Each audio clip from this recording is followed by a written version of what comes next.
રાજકોટ જિલ્લાના ધોરાજીમાં ધોરાજીની રોનક સ્કૂલ ખાતે ઈદે મિલાદ નિમિત્તે નાશરી સ્પર્ધા અને તેજસ્વી તાલાઓના સન્માન સમારોહનું આયોજન કરાયું હતું। ધોરાજી શહેરની રોનક સ્કૂલ ખાતે પવિત્ર ઈદે મિલાદ નિમિત્તે નાત શરીફ સ્પર્ધા તેમજ તેજસ્વી તાલાઓનો સન્માન સમારોહનું આયોજન કરવામાં આવ્યું હતું। કાર્યક્રમમાં શાળાના વિદ્યાર્થીઓએ ઉત્સાહપૂર્વક ભાગ લીધો હતો અને નાત શરીફનું સુંદર રજૂઆતો દ્વારા ઉપસ્થિત સૌના દિલ જીતી લીધા હતા। ઈદે મિલાદના પવિત્ર પ્રસંગે અનુરૂપ સમગ્ર કાર્યક્રમ ધાર્મિક માહોલ અને શિક્ષણ અને સંસ્કારના સુંદર સમન્વય સાથે યોજાયો હતો। કાર્યક્રમ દરમિયાન રોનક સ્કૂલમાં અભ્યાસ કરતા વિદ્યાર્થીઓ પૈકી શૈક્ષણિક અભ્યાસથી સાથે ઉચ્ચ શિક્ષણ તરફ આગળ વધતા અને ઇસ્માઇલી તાલીમ અને ધાર્મિક શિક્ષણમાં પણ ઉત્કૃષ્ટ પ્રગતિ કરનાર તેજસ્વી તાલાઓનું વિશેષ સન્માન કરવામાં આવ્યું હતું। મહેનત, પ્રતિભા, શિક્ષણ ક્ષેત્રે સિદ્ધિ મેળવનાર વિદ્યાર્થીઓને સીલ તેમજ મોમેન્ટો આપી પ્રોત્સાહિત કરવામાં આવ્યા હતા। વિદ્યાર્થીઓના સન્માનથી સમગ્ર કાર્યક્રમમાં આનંદ અને ઉત્સાહનો માહોલ છવાયો છે। મહાનુભાવોના હસ્તે તેજસ્વી વિદ્યાર્થીઓને સીલ તેમજ મોમેન્ટો આપી સન્માનિત કરવામાં આવ્યા હતા। ઉપસ્થિત મહાનુભાવોએ વિદ્યાર્થીઓને અભિનંદન પાઠવી ભવિષ્યમાં પણ શિક્ષણ ક્ષેત્રે સતત પ્રગતિ કરવા પ્રેરણા આપી હતી। જે કે સિંગર સાથે મતી બાપુ સૈયદ ધોરાજી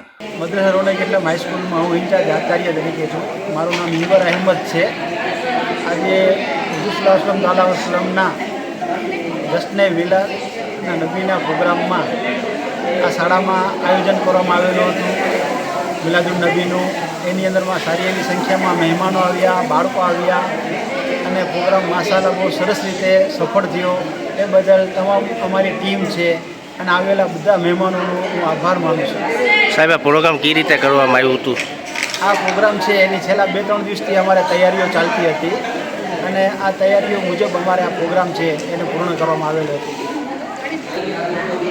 આ પ્રોગ્રામમાં ભાગ લીધેલા વિદ્યાર્થીઓને પ્રમાણપત્રો, મેડલ અને સીટથી સન્માન કરવામાં આવેલું હતું અને ખાસ કરીને વધારેલા જે મહેમાનો છે તેમના હાથે એમને સન્માન કરવામાં આવેલું હતું।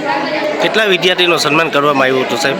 15 જેટલા વિદ્યાર્થીઓ છે, 15 થી 17 જેટલા વિદ્યાર્થીઓ છે એનું સન્માન કરવામાં આવેલું હતું। આગળ જતાં શું હવે કાર્ય રહેશે આ સ્કૂલમાં તમારા? આગળ જતાં ફરી પાછા આવા જ સરસ મજાના કાર્યક્રમો સફળ રીતે પાર પડે એના માટે મારી અને મારી જે આખી ટીમ છે, શિક્ષકો છે, એના સતત પ્રયત્નો ચાલુ રહેશે।